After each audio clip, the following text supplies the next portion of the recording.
Hello friends, स्वागत है आपका आपके चैनल HSC ब्लॉग्स में। आज हम एक कहानी के माध्यम से बताना चाहेंगे कि सेफ्टी हमारे लिए क्यों ज़रूरी है।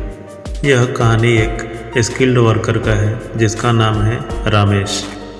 रमेश एक स्किल्ड वर्कर था जो हर रोज़ की तरह काम करने के समय सुबह का नाश्ता अपने फैमिली तथा बच्चों के साथ करने के बाद वह अपने काम पर जाने के लिए निकल ही रहा था। तब तक एक बच्ची की आवाज़ आई और बच्ची बोली कि पापा आज मेरा बर्थडे है, आज काम से जल्दी आना। अपने स्कूल से दोस्तों को भी बुलाया है और आते समय केक और बहुत सारी मिठाइयाँ लेके आना, आज पार्टी करेंगे। रमेश ओके बेटा बोला और खुशी खुशी अपने काम के लिए निकल गया तथा काम पर पहुंचा तो सुरक्षा अधिकारी तथा साइट इंजीनियर सुरक्षा मीटिंग के बाद रमेश को अपना काम बता दिए और रमेश अपने काम पर जल्दी से जल्दी लग गया।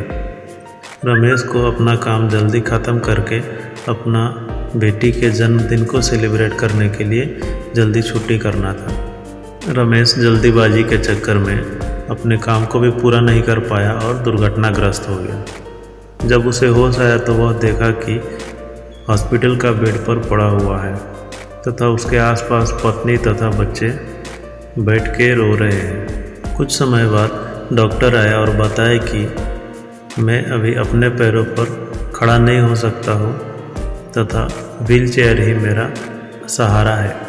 यह सुनकर रमेश शौक सा रह गया तथा उसके ऊपर मानो कि दुखों का पहाड़ ही टूट पड़ा था। घर में रमेश ही एकमात्र कमाई करके पैसा कमाने वाला व्यक्ति था।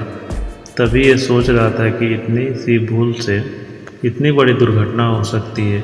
यही सोच कर खुद को कोस रहा था कि काश मैंने वो गलती ना की होती, आज मुझे यह दिन ना देखना पड़ता। बार बार उसके छोटे बच्चों के चेहरा उसके नज़रों के सामने आता था। वह सोच के सहम जाता था कि मेरे बच्चों के भविष्य का क्या होगा। जो मैंने अपने बच्चों के लिए सपने सजाए थे अब वे कैसे पूरे होंगे। जैसे मेरे परिवार की ज़रूरतों को पूरा कौन करेगा। मेरी छोटी सी गलती या लापरवाही के कारण मेरा पूरा परिवार संकट में आ गया है।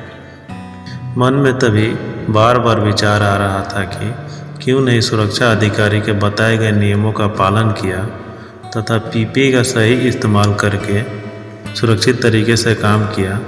क्यों लापरवाही बरती, क्यों अपने कार्यस्थल पर मौजूद खतरों को नज़रअंदाज किया, क्यों नहीं उस खतरों को ख़त्म करने के लिए खुद मैंने कोई कदम उठाए तथा किसी को भी बताई। क्या आप भी ऐसी गलती करते हैं तथा सुरक्षा संसाधनों का इस्तेमाल नहीं करते हैं तथा मेरी तरह आप भी मूर्खतापूर्वक नियमों को तोड़ते हैं तथा मेरी तरह ओवर कॉन्फिडेंस में काम करते हैं?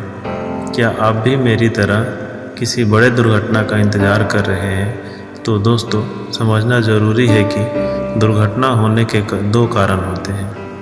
पहला अनसेफ एक्ट, असुरक्षित कार्य तथा दूसरा असुरक्षित परिस्थितियाँ, अनसेफ कंडीशंस।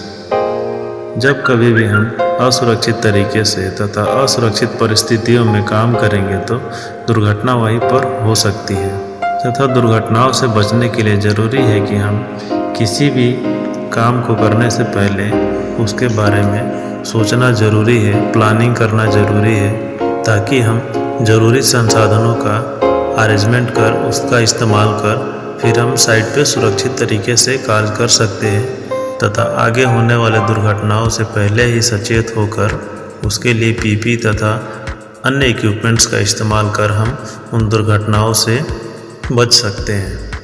तो दोस्तों, इस प्रकार की कहानियाँ टूलबॉक्स टॉक के दौरान या फिर मोटिवेशनल प्रोग्राम के दौरान वर्कर्स के साथ डिस्कस करके शेयर करके हम उनके अंदर सेफ वर्क करने के लिए अवेयरनेस क्रिएट कर सकते हैं।